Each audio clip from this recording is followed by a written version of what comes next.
Hey everyone, this is Prince Watercrest, and welcome back to Let's Play Castle of Illusion starring Mickey Mouse for the Sega Genesis / Mega Drive. In the last episode, we played through practice mode in its entirety, and now we're going to switch to normal just by pressing B and C on all these options, just in case you want to go through them. And by doing that, we were able to go to normal and do the real game. We get the same opening cutscene as usual, complete with the destruction of the toy soldiers we saw in the practice mode. This time we have to find the 7 gems of the rainbow. They gave us the power to overcome Mizrabel, and we're going to need them if we want to take her on. This is the real game, and compared to the Master System version, this one is much harder. Now, with normal, you start out with 3 hits on every life, and you have 2 continues. On hard, you start with 2 hits on every life, and you don't have any continues at all. I'm just going to go through the normal version of the game, just to save my sanity. And we do have a longer version of the first section here. You should know what this looks like if you've seen the practice mode video from the other day. But there weren't any mushrooms here. But still, you should be able to swing over them perfectly. And apparently, as I was doing my practice runs for this, as well as recording this, I learned a few things about the game. For instance, you gotta time when you jump off the vine just right, because sometimes you might end up just leaping off the vine and not getting enough distance, or you'll fly clear off of it into the next vine in case there's one on the other side, like so.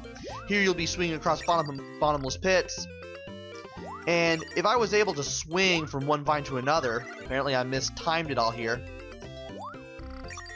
I would have been able to get through this in one fell swoop. Also, in case you swing into an enemy while on a vine, you'll instantly kill them. There is that extra life, as well as a bag of apples when you jump right on the 3rd pit, but I don't feel like getting that bag of marbles. As for avoiding that apple, you want to press right and hold it for about a second, then let go just before you reach the end so you can hide in that hole. And from there you just want to reach the exit to this section, where you ride on leaves and avoid the spiders. There are a few stars that you can pick up here and there. The game does not throw you a bone on health very often. Here the game is a little generous, but when we get to the next stage, you won't be seeing health as often. Also, you don't necessarily have to jump over that spider unless your timing is pretty bad. But nevertheless, we were able to make it to the door to that section, and we have to climb up this tree. Once we get up here, the sky goes dark. You want to go down that slope, jump when you reach the bottom, and then on that second branch there, you want to jump straight up so that way that bat doesn't get you when you jump to the next ghost. You want to butt bounce and hold the jump button while bouncing off these ghosts, so that way you can make all these jumps perfectly. Otherwise, you will drop down and you'll have to start this whole part over, because this high road is the only way to get to the end.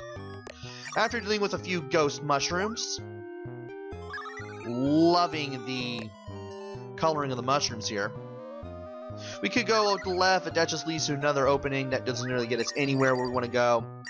And we want to throw our apples at these mushrooms so that way we can get around. There's another bag of apples right there. I'm going to take care of these enemies before taking them. And you can only hold up to 30 throwable items. You can't go past 30. And in case you need another hit, there's one right here. Nothing else for us to do here, so let's go over here, go back to this fork, and just go down. This will lead us to the first boss. This tree with an evil face. You want to stay all the way to the left side of the screen and just jump straight up over this guy and throw an apple at him. Don't worry about the acorns. As long as you stay on the far left side of the screen, none of these acorns will hit you.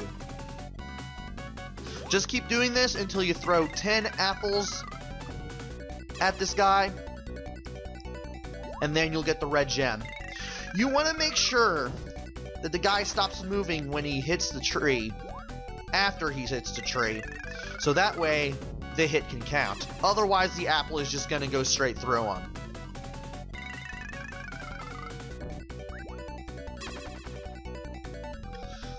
Got quite a few hits on him now, so we shouldn't have very much further to go in this boss battle. At least there isn't a timer in this version, unlike the Master System. I guess the timer was to offset the difficulty in the Master System version, because having played this recently, this Genesis / Mega Drive version, this version is harder compared to Master System. Master System, at least you can figure stuff out right away. But Genesis, Mega Drive version, you're gonna have yourself a time memorizing what to do, how to do it, that sort of thing. Now we have level 1 completed. Let's get all these bonus points. There's our first extra life based on lives.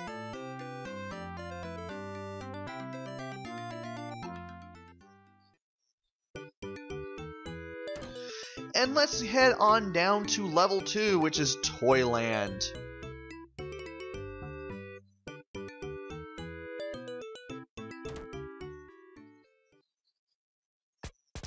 Now this is much different from the practice mode version of Toyland.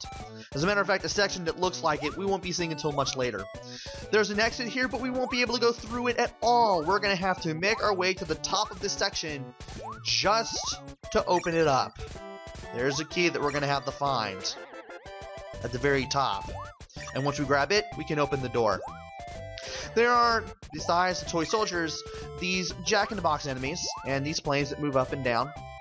Jack-in-the-Box enemies are definitely new. We did not see them in practice mode at all. There's some health if you need it. And while you can use the Jack-in-the-Box enemies by doing the butt bounce directly on their heads to get to where you need to go, you don't necessarily have to. As long as you know how to jump off the edge of platforms, you should be able to do pretty well here. This one you may need the help of a toy soldier, but thankfully I didn't have to. And by using this plane, we can get a bag of 10 marbles. Once again, the marbles replace the apples from the forest, just like in practice mode. Took a dumb hit there. And I believe we're on the 3rd slope. Yeah, we're on the 3rd slope. Now you could go to the right from here, but you actually want to take this route because it actually makes it a little easier to get to the right. You want to avoid these planes on the way there. Grab the star if you need it, especially if you need the points for an extra life. And then make your way up this slope. I believe this is the 4th slope. There are 5 of them in all. And I took a really two dumb hits there, actually. If you don't know, if you're not paying attention, you're going to be slipping around like I did. You're going to be taking dumb hits like I did.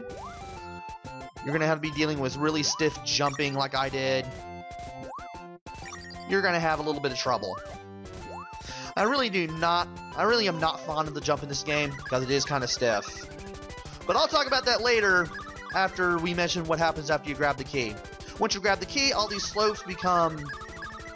stairways become slopes. And you're just going to keep holding forward on the control pad and jumping when you reach the end of each platform. So that way you can get as many white diamonds as possible to rack up some major points. And now we're jumping on trampolines, trying to avoid Jack-in-the-Boxes. To break these yellow boxes that are in your way, just throw marbles at them. 1 marble for 1 block, that's all you need. As I was saying, the jumping in this game feels kind of stiff. You don't have a lot of forward momentum, especially when you jump from a standing position. It's like you kind of have to have a moving start. I wouldn't exactly say running because it doesn't really look like Mickey's running at all. Also, if you drop down here from the left, you can jump over that spring. Just take a small hop over it. And that was a dumb hit. Anyway, the gelatin. Just keep massively tapping the jump button there. and you should be able to get around the gelatin. Try not to get hit by the Jack-in-the-Box heads that pop out of the question mark boxes. And to avoid this plane, just sink your feet in there long enough so that way you can avoid the plane. If you go too deep into the jello, it will kill you. You will die instantly regardless of how much health you have. So you want to be very careful. Also, when Mickey dies, he just spins away. Now, when those soldiers show up from the right, be ready to look for that clown on the left. Take him down after he throws a ball, and avoid that unicycle, like I said in the practice mode, because that unicycle is pretty fast, and it can give you a hard time. It can definitely hit you for 1 point of damage. Now, I had 1 hit point left when I beat this section. Watch my power. It goes from 1 to 3. Apparently, if you have less than 3 hits in normal mode, you go back to 3 when you enter the next one. Very nice. If you have more than 3, though, you don't get the benefit of extra health. Anyway, I'm picking up these little up and down arrows. These things flip the screen upside down, and if any enemies are on screen, they instantly die from the gravity twisting them around. Like so. Definitely want to get a point of health here. And here's something I accidentally figured out while trying to avoid this plane. You can attack these yellow boxes here, these 2 at least, to get a secret star. Yeah, if you need some health here, you can go through that wall and get some. Just make sure you have some marbles to break those yellow blocks. Now, I could have gotten... Well, actually, I did get the star. I could have gotten the marbles, but as soon as the soldiers showed up, so did that clown. And by bouncing off that soldier, I'm able to get rid of all these enemies. Definitely want to grab these whenever you can when there's a lot of enemies on screen, these up-down arrows. Because flipping the gravity to get rid of all the enemies is a very good tactic to use here.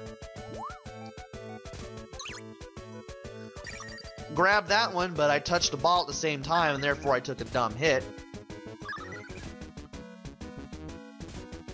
And now, we're nearly filled up on marbles that we're not going to need for the next boss, but I do want some health.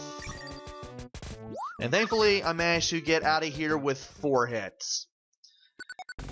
Now it's time to take on the second boss, which is this clown. This clown will jump around and try to punch you with his boxing gloves.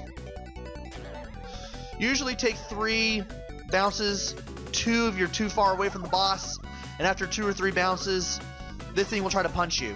As long as you duck, the boxing glove will not hit you.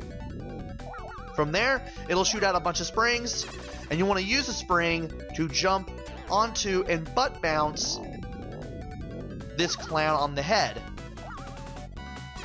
If you take too long trying to do this, you will have to deal with the bouncing around of the clown boss again. This is especially true if you miss. Sometimes he'll do that punch after 2 bounces, sometimes he'll do it after 3. But after about 3 or 4 hits, you will take down the clown boss, and you will get the orange gem.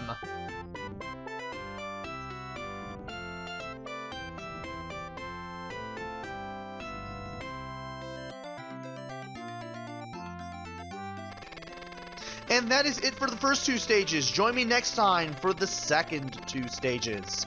Until then, this is Prince Watercress. Take care, stay safe, and thanks for watching!